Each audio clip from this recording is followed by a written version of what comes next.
Assalamualaikum semua. Kita akan membahas mengenai UAS ganjil pada mata kuliah perpajakan 1 tahun 2020-2021 untuk kampus PKN STAN.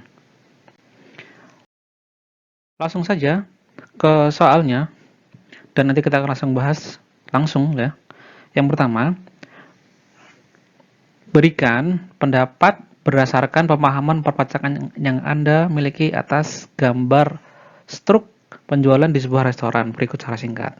Nah, ini struknya nih ya. Ini ada nama restorannya, kemudian alamat, terus ada nomor enggak? Nomornya. Ini sepertinya adalah nomor faktur pajak ya. Sepertinya ya. Kemudian ada nilai yang dijualnya yaitu angsiu tahu dan bihun ayam kuah subtotalnya, serta di sini ada PPN 10% ya sebesar 2.200 dan jumlah total serta pembayarannya dan kembaliannya. Nah, struk di samping ini merupakan struk dari penjualan di sebuah restoran. Nah, bahwasanya atas struk tersebut dan pengenaan PPN-nya ini tidaklah tepat ya, tidak tepat ya. Bahwa ketika sebuah restoran itu dan kemudian di sana ada pajak, yang tertera di sana bukanlah PPN, bukan pajak pertambahan nilai ya. Tetapi adalah pajak daerah, yaitu bagian dari pajak daerah dan retribusi daerah atau PDRD sesuai dengan Undang-Undang Nomor 28 tahun 2009 ya. Jadi kesalahannya di sana adalah di sini dia mencantumkan PPN, pajak pertama nilai. Ya, seharusnya adalah pajak restoran. Adapun mengenai persentasenya ini 10%, bisa jadi kebetulan pajak daerahnya adalah 10%, sama dengan PPN, pajak pertambahan nilai. Jadi kesalahannya di sana adalah di situ. Bahwasanya atas makanan dan minuman yang disajikan di restoran itu tidak dikenakan PPN, tidak dikenakan pajak pertambahan nilai, tetapi dikenakan PDRD, gitu ya. Kemudian yang nomor 2, PT Motor Legend adalah importir motor gede Moge sebesar 1.500 cc yang akan menjual Moge tersebut ke para distributor di Indonesia. Arif, salah satu manajer, menyatakan bahwa karena Moge tersebut tergolong barang mewah, maka saat menjual Moge ke distributor harus memungut PPNBM. Ya. Menurut Arif, PPNBM yang disetorkan ke kas negara adalah selisih antara PPNBM yang dipungut dari pembeli dan PPNBM yang telah dipungut saat impor. Jelaskan pendapat Anda secara singkat atas pernyataan Arif tersebut. Bahwa pernyataan Arif ya, ini tidak tepat. Ya. Tidak tepat ya, Arif ya. Bahwa PPNBM ini hanya dikenakan ya, dikenakan satu kali saja, yaitu pada saat impor atau pada saat penyerahan oleh PKP pabrikan ya. Jadi ketika impor itu ya bisa dilakukan oleh siapa aja, bisa dilakukan oleh pengusaha ataupun bukan pengusaha, baik orang pribadi ataupun badan atau yang lainnya. Nah, adapun untuk penyerahan PPN untuk penyerahan barang yang dilakukan oleh pabrikan dan jika itu tergolong barang mewah maka terkena PPNBM juga. Misalnya pabrik motor atau pabrik mobil yang ada di Cikarang, banyak tuh ya, Cikarang, Bekasi itu ya. Maka ketika ada penyerahan ke PKP lain di dalam negeri atau ke subjek pajak lain di dalam negeri, maka dia akan kena PPNBM. Nah, ini yang pertama nih ya, pernyataannya adalah salah. Kemudian yang kedua, mengenai PKPM ya. Bahwa di PPNBM tidak mengenal adanya PKPM. Tidak ada PKPM. Tidak ada PKPM. Jadi hanya satu kali dikenakan. Dan saat itu juga harus terutang dan kemudian harus dilunasinya.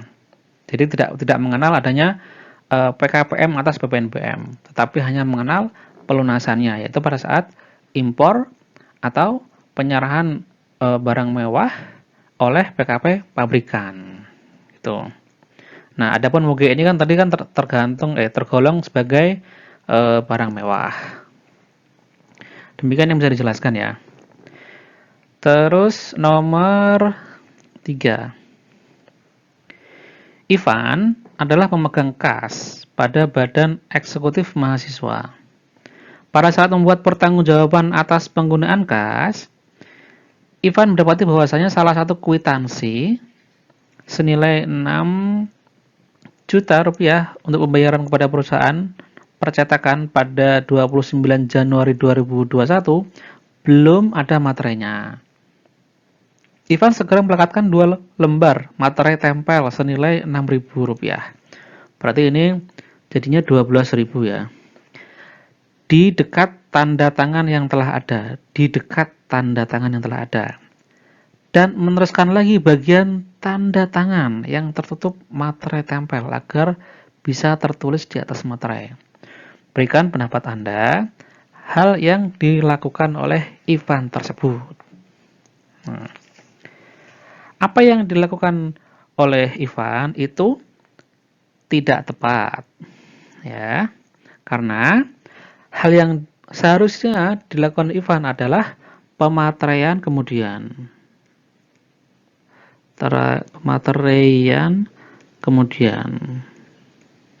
ya, karena melekatkan materai yang telah ada tanda tangannya itu tidak dibenarkan dan merupakan bagian dari pelanggaran atas Undang-Undang Bea Materai, gitu ya. Kemudian mengenai nominalnya ya, nominal ini ya, bahwasanya sejak 1 Januari 2021 ini kan materainya kan menjadi satu tarif ya. Satu tarif yaitu 10.000 ya. Ya. Rp10.000. Tetapi ada penyesuaian bahwasanya boleh menggunakan materai yang lama minimal senilai 9.000. Minimal. Berarti bisa 3.000 plus 6.000 atau 3.000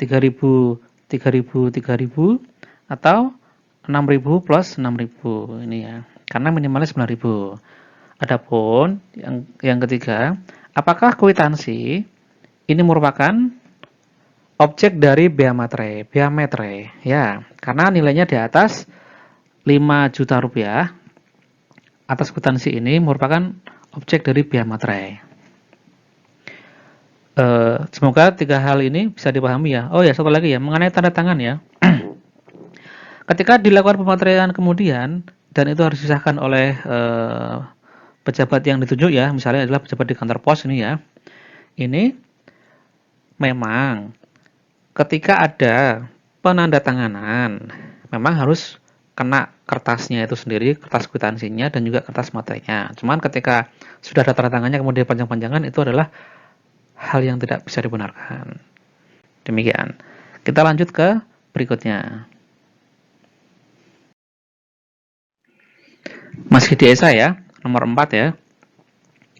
Rinto, pegawai Dinas Pendapatan Daerah, merasa tidak yakin dengan kewenangan pemungutan PBB atas menara telekomunikasi milik perusahaan terkenal yang baru dibangun di daerahnya.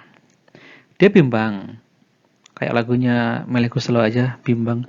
Apakah menara tersebut dalam definisi bangunan? Dan meskipun termasuk, dia berpikir bahwasanya Direktorat Jenderal Pajak lah yang berwenang memungutnya. Jelaskan pendapat Anda atas kebimbangan dari Rinto tersebut. Kita lihat kembali pada definisi dari bangunan ya.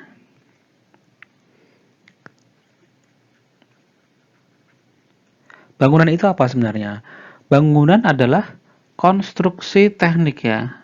Konstruksi teknik yang ditanamkan atau dilekatkan secara tetap ya. Baik itu pada tanah ataupun perairan ya. Maka atas dasar definisi dari bangunan ini, maka menara telekomunikasi ini adalah merupakan bangunan ya. Ini adalah bangunan. Kemudian yang berikutnya ya. Apakah objek ini merupakan objek PBB yang harusnya dipungut oleh Direktorat Jenderal Pajak ya? Bahwa ketika kita mempelajari PBB ya, bahwasanya pemungutnya itu adalah dari pemerintah pusat dan juga pemerintah daerah ya, Pemda, Pemkot ya. Nah, apakah objek ini merupakan kewenangan dari pemerintah pusat atau pemerintah daerah? Ketika kita pelajari kembali bahwasanya objek PBB pemerintah pusat adalah untuk sektor P5L atau di literasi lain disebut P3L gitu ya. Yaitu perkebunan, pertambangan gitu kan ya. Dan yang pertambangan gitu ya. Serta lainnya. Nah, jadi 5L ini kan karena pertambangannya kan ada beberapa macamnya itu ya. Jadi disebut lagi. Kemudian untuk yang menjadi wewenang dari Pemda dan juga Pemkot ini adalah sektor P2 yaitu pedesaan dan perkotaan. Bahwa menara telekomunikasi tersebut itu dibangun di wilayah atas pedesaan dan perkotaan. Jadinya atas PBB dari menara telekomunikasi ini merupakan objek PBB yang seharusnya dipungut oleh Pemda atau Pemkot tersebut, ya, bukan PBB P5L ya, sehingga Direktorat Jenderal Pajak di sini tidak berwenang untuk memungutnya. Terus yang nomor 5 ini ya, tanggal 28 Januari PT Biomikro, PKP yang memproduksi probiotik menerima uang muka. Uangnya ditaruh di muka gitu. Sebesar 20% dari nilai kontrak. Atas kontrak penyemprotan, kantor menggunakan probiotik dengan yang senilai 10 juta rupiah. 10 juta rupiah ini tidak termasuk PPN ya, tidak termasuk PPN. Pelaksanaan penyemprotan pada 1 Februari 2021 dan diselesaikan pada hari itu juga. Selesai pada tanggal 1 Februari.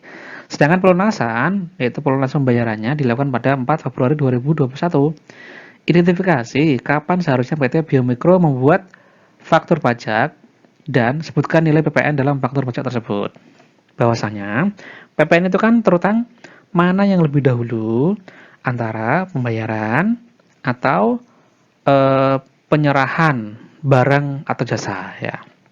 Itu prinsip utamanya. Nah, ketika PT Biomikro ini menerima pembayaran uang muka, maka saat itu juga itu terutang PPN-nya. Berarti pada 28 Januari 2021 itu terutang PPN-nya. Nah, PPN-nya kan 10% nih. Kemudian dia menerima uang muka itu baru 20%. Ya. Kali 10 juta. Sama dengan 200.000 ya. Ini kan 20% kali 10 juta kan 2 juta dikali 10% sama dengan 200.000. Kemudian kapan dia harus bikin faktur lagi? Yaitu ketika barang dan atau jasa itu diserahkan. Ya, kalau jasa berarti ya dilaksanakan. Nah, di sini ada dua pilihan ini. Apakah pada 1 Februari atau 4 Februari? Yang benar adalah 1 Februari. Kenapa? Karena pada saat itu jasanya atas penyemprotannya itu diselesaikan. Bukan pada saat pelunasan. Gitu ya. Jadi mana yang lebih dahulu? Nah, maka di sini adalah 10% kali 80% kali 10 juta sama dengan 800.000. Ya. Lain halnya kalau misalnya transaksinya itu dengan bendahara gitu ya. Dengan bendahara pemerintah gitu ya. Maka kalau misalnya dengan bendahara pemerintah ya pada saat ditagihkan gitu ya. Kapan suatu jasa atau barang itu ditagihkan. Maka pada saat ditagihkan itu juga lah dia harus membuat faktur pajaknya. Oke. Objek PPN menurut Undang-Undang PPN 1984 ya.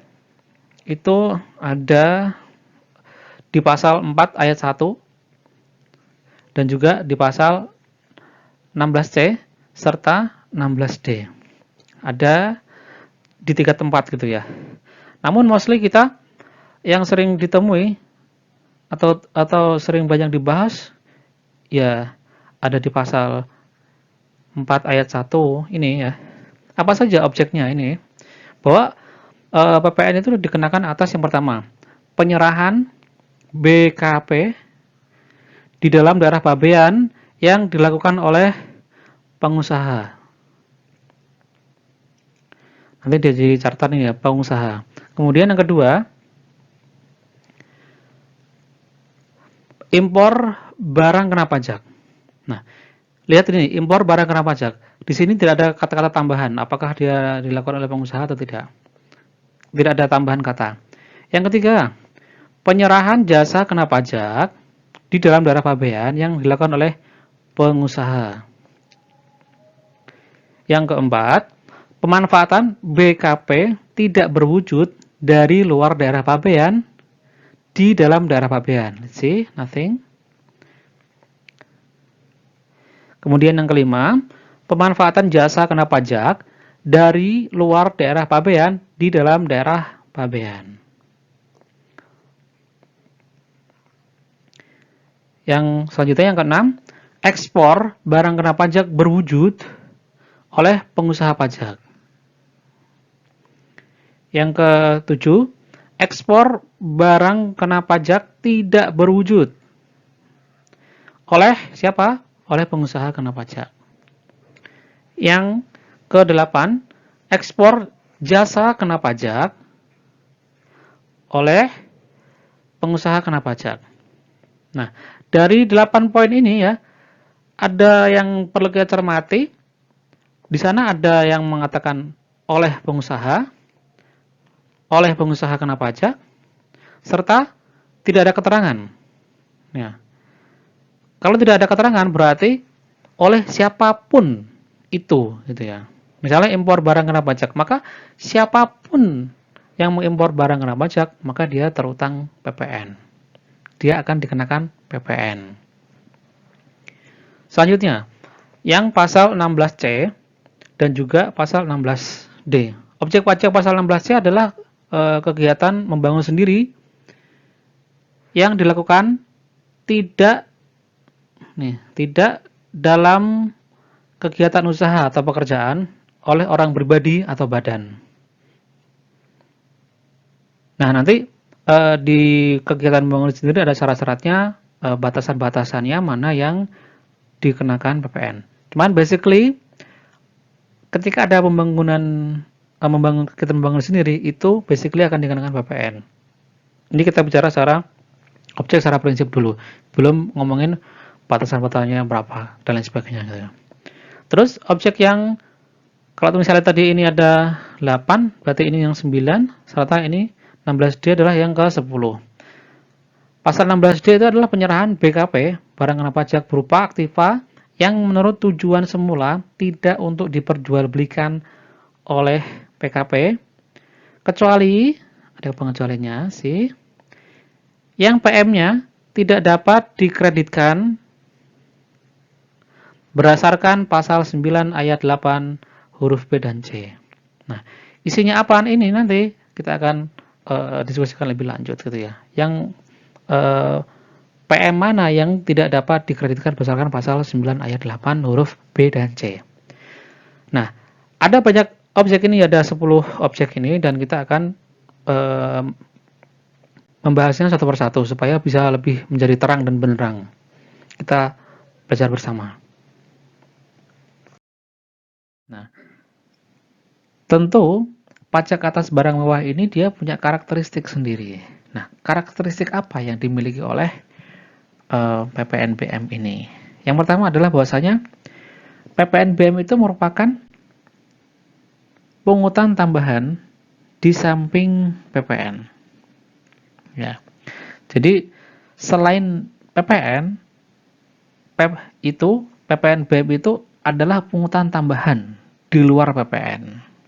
Jadi atas suatu barang, dan ini merupakan pajak objektif yang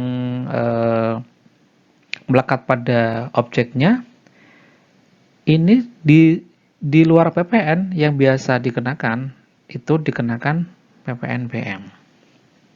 Dan yang kedua adalah bahwasanya PPNBM ini tidak dapat dikreditkan, ya, pajak masukannya.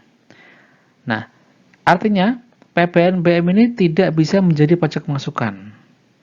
Jadi kalau misalnya PKPA gitu ya, PKPA membeli barang XXX ya, dan ini merupakan barang mewah. Maka kalau misalnya dia membeli barang mewah tersebut, itu kan sebenarnya di sana ada unsur pajak pertama nilai, di sana ada unsur PPNBM ya. Nah, PPN ini mungkin dapat dikreditkan oleh PKPA. Kenapa mungkin? Karena bisa jadi dia tidak dapat dikreditkan. Makanya saya bilang mungkin. Kemudian yang kedua, unsur PPNBM pajak penjualan atas barang mewahnya ini tentu tidak bisa dikreditkan. Ya. Terus bagaimana solusinya? Maka dia tetap bisa dibiayakan. Jadi nggak ada masalah ya. Sana. Kemudian ciri yang ketiga adalah bahwa PPNBM ini hanya dikenakan satu kali saja. Ya. Satu kali dalam transaksinya, tidak berkali-kali lipat. Yaitu kapan? Yakni pada saat impor barang kena pajak yang tergolong mewah, atau pada saat penyerahan BKP yang tergolong mewah tersebut oleh pabrikan yang menghasilkannya. Jadi ini adalah pilihan pada saat importasi atau pada saat penyerahan BKP yang tergolong mewah oleh pabrikan. Di sini catatannya adalah pabrikan ya. Ya. Jadi kalau misal diserahkannya bukan pabrikan, maka tentu tidak ada unsur PPNBM di sana. Karena unsur PPNBM itu ketika dia impor atau ketika dia diserahkan oleh pabrikan. Ini atau ya.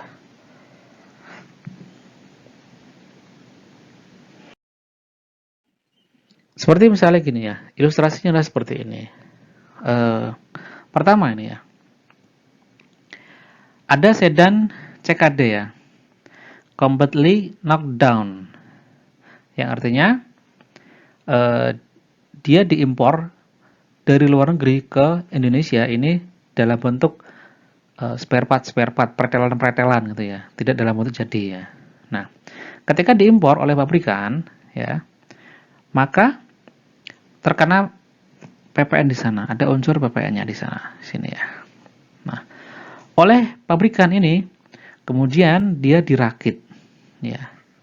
Pabrikannya merakit mobil sedan yang CKD tadi, completely knocked down.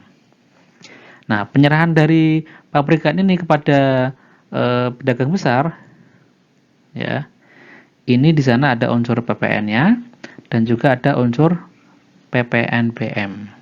Ada unsur pajak pertambahan nilai, ada unsur pajak penjualan atas barang mewah.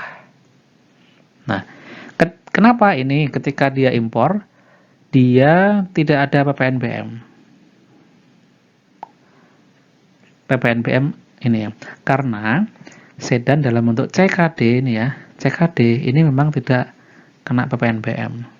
Ya, memang dia tidak kena PPNBM. Nah, Lain halnya dengan transaksi yang katakanlah ini transaksi satu ya, ini transaksi kedua. Nah, importir ini. Nah, importir mengimpor mobil ya, sama nih ya, tapi dia bentuknya CBU. CBU, completely built up. Yang artinya importer tersebut mengimpor mobil dalam bentuk jadi. Kenapa? Yang namanya juga importer, dia adalah basically adalah penjual. Ya, pedagang, bukan pabrik, bukan perakitan. Gitu ya. Jadi makanya kalau importer ya belinya ya pastinya beli jadi ya. Kemudian ketika importer tersebut mengimpor mobil CBU, completely built up ini, maka atas importasi tersebut dia ada unsur PPN-nya dan ada unsur PPNBM-nya. Ya. Ada unsur PPN dan ada unsur PPNBM. Karena dia bentuknya CBU. Ya. Terus importer tadi sama ya, menjual kepada pedagang besar.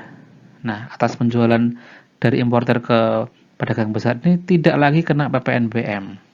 Hanya kena PPN saja atas penyerahannya. Nah, di sini di pedagang besar. Nah, jadi bisa dipahami bersama ya, ada dua perbedaan di sini ya. Yang satunya CKD, yang satunya CBU ya. Kemudian pedagang besar ini menjualnya kepada pedagang pengecer. Nah, pada retailer gitu ya, atau dealer gitu ya. Nah, atas transaksi ini juga kena PPN. Dan terus pedagang pengecer menjualnya kepada konsumen akhir. Ini juga ada unsur PPN-nya. Jadi, misalnya sekalipun nih, importer ini dia menjual langsung kepada konsumen, ya, ini juga hanya terkena PPN saja. Atau pedagang besar menjual langsung pada konsumen, ini juga hanya PPN saja. Gitu ya. Tapi kalau misalnya pabrikan tadi, lihat ini pabrikan, menjual langsung kepada konsumen, itu tentu ada PPNBM dan juga ada PPN-nya. Nah, yang dilihat apa? Yang dilihat itu bukan dari menjualnya kepada siapa, ya, tetapi transaksinya ini yang pertama adalah pabrikan, yang kedua adalah importasi, gitu ya. Ada dua kondisi di sana, pabrikan dan importasi atas barang yang tergolong mewah. Kasus yang kedua yaitu dokumen Cipto Rasa Karso. Nah, ini soal mengenai biaya materai ya. Kasusnya begini. Pak Cipto, Pak Roso, dan Pak Karso sepakat untuk mendirikan sebuah perseroan terbatas. Ya. Dengan nama PT Teta Juli Jaya atau PT TJJ. Susah amat namanya. Ketiganya menghadap kepada notaris untuk menyelesaikan seluruh perlengkapan dan administrasi yang dibutuhkan. Notaris Teguh Kuat, SH, MKN, Sarjana Hukum Magister Kenotaritan, Master Kenotaritan atau Magister Kenotaritan, menandatangani akte pendirian PT TJJ dan salinannya sih. Ini akte, ini salinannya. Pada tanggal 6 Januari 2021 dan menyerahkan pada hari yang sama. Nah, di dalam akte tersebut dijelaskan mengenai susunan kepengurusan PT TJJ adalah sebagai berikut. Komisarisnya PT Karso, direkturnya PT Roso, dan manajer umum adalah PT Cipto, Pak Cipto, Pak Karso, Pak Roso, dan Pak Cipto. Nah, PT TJJ mengeluarkan 3 dokumen saham. Nah, yaitu atas nama para pendirinya, yaitu Pak Karso, Pak Roso, dan Pak Cipto. Dalam rangka operasional perusahaan pertama kalinya, Pak Roso sebagai direktur menyerahkan uang sebesar 10 juta rupiah kepada manajer umum Pak Cipto ya, untuk melakukan pembelian perlengkapan kantor. Manajer umum memberikan tanda terima atas uang tersebut. Ini ada tanda terima. Terus pembayaran pertama kali yang dilakukan oleh Pak Roso adalah penyerahan uang muka. Pembuatan meja kerja kepada Pak Ahmad, tukang kayu, sebesar Rp4.500.000. Singkat kata, singkat cerita, pada Juli 2021, para pemegang saham sepakat untuk membagikan dividen PT TJJ. Cepat banget, baru juga 6 bulan udah ada dividennya aja. Sehingga dikeluarkanlah dokumen pembagian keuntungan kepada 3 pemegang saham tersebut. Nah, yaitu senilai dividennya 3 juta untuk Pak Cipto, 5 juta untuk Pak Roso, dan 12 juta untuk Pak Karso. Nah, tentukan mana saja dokumen yang merupakan objek biaya materai dan bukan objek biaya materai. Yang pertama adalah objek ya. Kalau kita melihat dari kasus ini, yang pertama kita bisa melihat objeknya adalah akte pendirian. Yang kedua adalah salinan. Nah, salinan dari akte pendirian itu. Kemudian yang ketiga adalah adanya PT TJJ melakukan 3 dokumen saham, berarti dokumen sahamnya. Nah, ketiga ini merupakan objek dari biaya materai. Ya, mengenai objek biaya materai nanti akan dijelaskan pada slide berikutnya. Kemudian yang bukan objek biaya materai apa saja? Yaitu tanda terima uang 10 juta rupiah ini.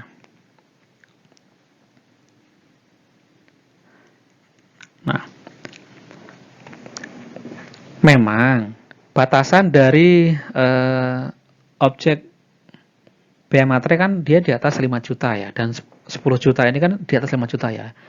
Tapi atas 10 juta ini merupakan dokumen internal perusahaan, sehingga tidak diperlukan biaya materai di sana. Kemudian yang kedua adalah atas penyerahan uang muka nih ya, 4,5 juta rupiah. Kenapa? Karena ini masih di bawah 5 juta, sehingga dia bukan objek biaya materai. Ya. Kalau misalnya penyerahan uang muka itu dengan kemudian dibikin kwitansinya senilai 6 juta misalnya gitu ya, maka dia merupakan objek biaya materai. Tapi karena ini yang diserahkan hanya 4,5 juta saja, maka dia tidak dikenakan biaya materai. Kemudian yang bukan objek yang ketiga adalah dividen ke 3 orang itu ya. Nah, ini memang di atas 5 juta. Kalau ini 5 juta pas itu enggak juga. Ini 5 juta enggak. Tetapi atas pembagian keuntungan berupa dividen itu merupakan transaksi internal. Dianggapnya sebagai transaksi internal, sehingga dia tidak dikenakan biaya materai. Itu ya. Jadi ada 3 objek biaya materai dan 3 bukan objek biaya materai. Nah, objeknya dari biaya materai ini ada 2 sebenarnya. Yang pertama adalah objeknya nih ya, dokumen yang dibuat sebagai alat untuk menerangkan mengenai suatu kejadian yang bersifat perdata. Ya, dokumen. Kemudian yang kedua adalah dokumen yang digunakan sebagai alat bukti di pengadilan. Jadi tetap ya ini ya, dokumen ya, baik itu yang bersifat perdata ataupun sebagai alat bukti di pengadilan. Nah, mengenai alat bukti di pengadilan ini apakah untuk perdata saja atau pidana, ini tidak disebutkan secara langsung, sehingga alat bukti tersebut atau dokumen tersebut bisa juga digunakan untuk kasus-kasus yang bersifat perdata ataupun pidana. Karena di sini tidak melock atau mengunci untuk kasus apa gitu.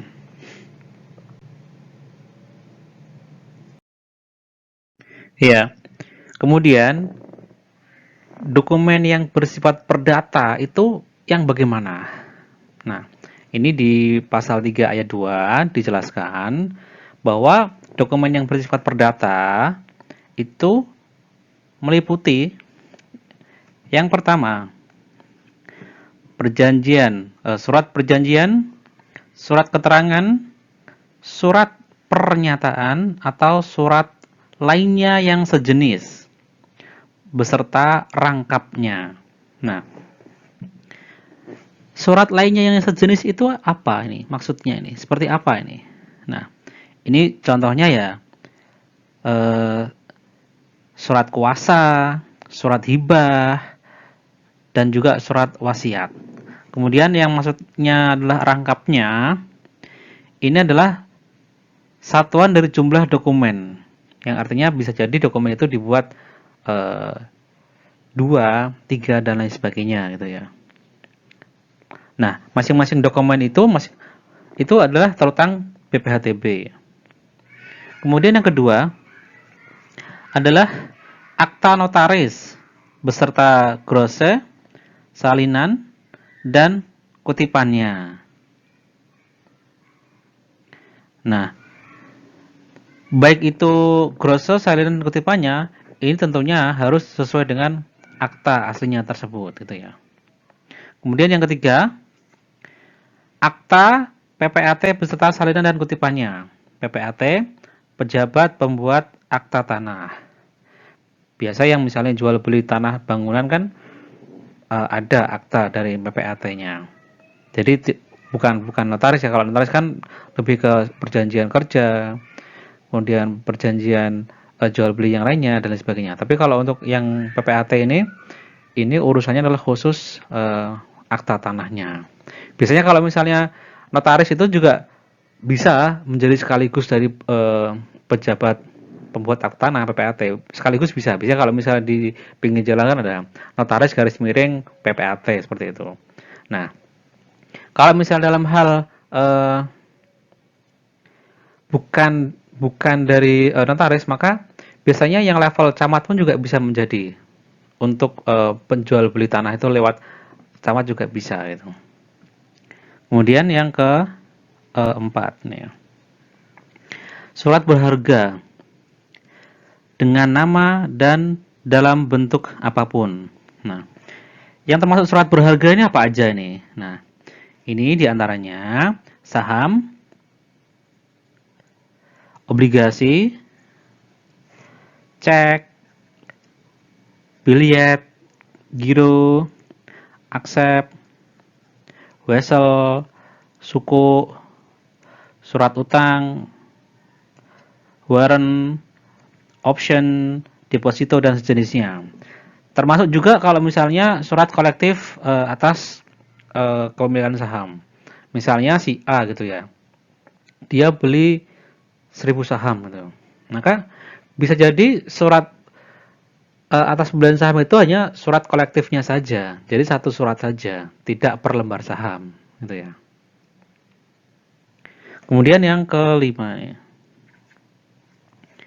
Dokumen transaksi surat berharga. Ya. Di sini dokumen transaksinya atas surat berharga.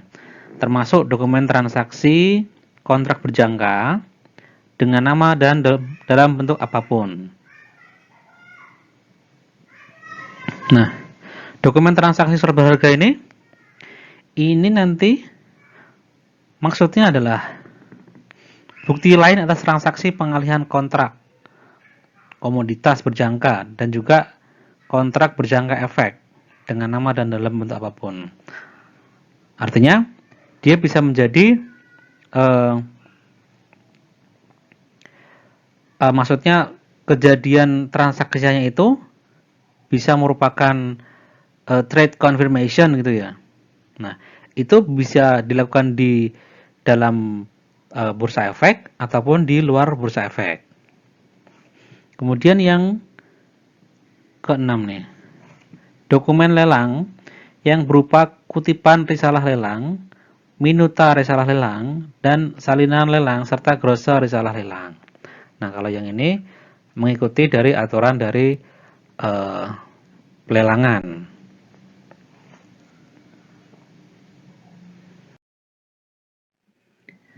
Lantas, apakah ada yang bukan objek dari bea materai ya? Nah, di pasal 7-nya itu dijelaskan bahwasanya bea materai itu tidak dikenakan atas dokumen yang berupa. Dokumen yang pertama nih ya, yang A ya. Dokumen yang terkait lalu lintas orang dan barang. Misalnya, surat penyimpanan barang, konsumen, surat angkutan penumpang dan barang, bukti untuk pengiriman dan penerimaan barang, surat pengiriman barang untuk dijual atas tanggungan pengirim, surat lainnya yang dapat dipersamakan dengan surat sebagaimana dimaksud dalam hal di atas, gitu ya. Berarti yang terkait dengan lalu lintas orang dan barang, lalu lintas orang dan lalu lintas barang itu tidak kena. Terus segala bentuk ijazah ya, misalnya ijazah SD, SMP itu tidak perlu ada bea materainya. Nah, kalau misalnya ada bea materainya ya setiap tahun ya banyak ya yang lulus sih. Terkait dengan konsumen ini ya. Konsumen itu apa sebenarnya? Nah, konsumen merupakan daftar muatan kapal.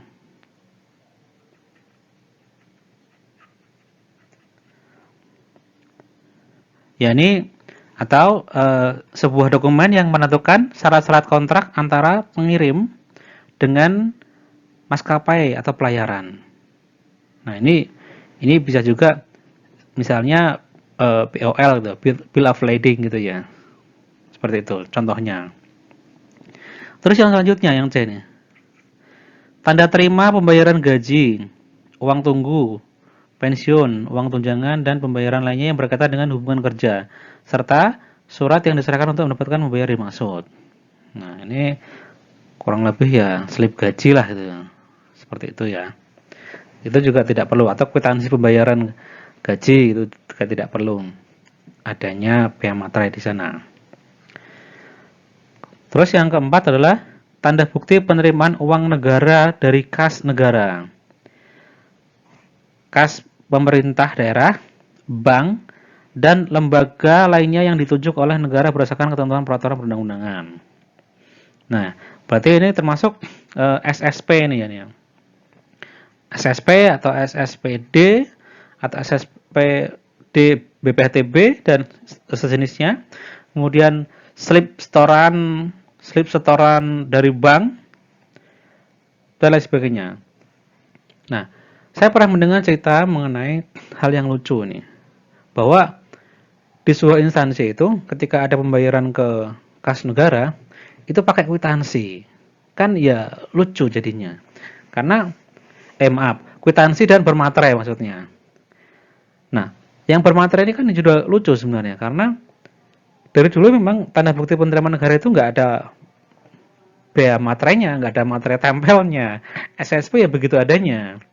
Apalagi kalau misalnya SSP-nya elektronik gitu ya, sudah pasti nggak ada bea materainya. Meskipun sebenarnya pemateraian juga bisa secara elektronik, cuman di sini dia atas transaksi pembayaran ke kas negara atau kas daerah itu memang bukan objek dari bea materai. Ya, non-objek bea materai selanjutnya berarti yang E ini ya.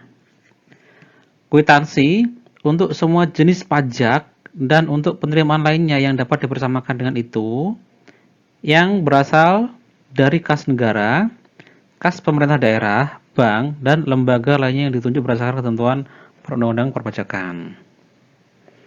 Nah, ini clear ya. Terus yang ke-6, tanda penerimaan uang yang dibuat untuk keperluan intern organisasi. Intern organisasi. Jadi misalnya dari bagian keuangan memberikan ke bagian katakanlah bagian umum gitu ya. Itu kan berarti kan dia inter organisasi ya. Maka tidak perlu ada biaya materi di sana. Yang G, surat gadai. Misalnya di pegadaian atau di tempat yang lainnya. Kemudian dokumen yang menyebutkan simpanan uang. Berarti kayak seperti buku tabungan gitu ya. Atau surat berharga. Pembayaran uang simpanan kepada penyimpan oleh bank, ini berarti bunga atau bagi hasil atau sejenisnya. Berarti bunga oleh bank, koperasi, dan badan lain yang menyelenggarakan penyimpanan uang atau pengeluaran surat berharga oleh kustodian kepada nasabahnya.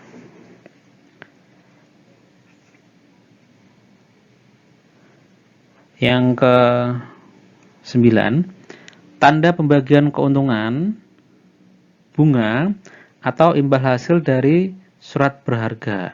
Ini bisa bunga atau dividen gitu ya. Dengan nama dan dalam bentuk apapun. Atau misalnya kalau PT ya dividen atau SHU itu bisa jadi ya. Terus yang 10, dokumen yang diterbitkan atau dihasilkan oleh Bank Indonesia dalam rangka pelaksanaan kebijakan moneter.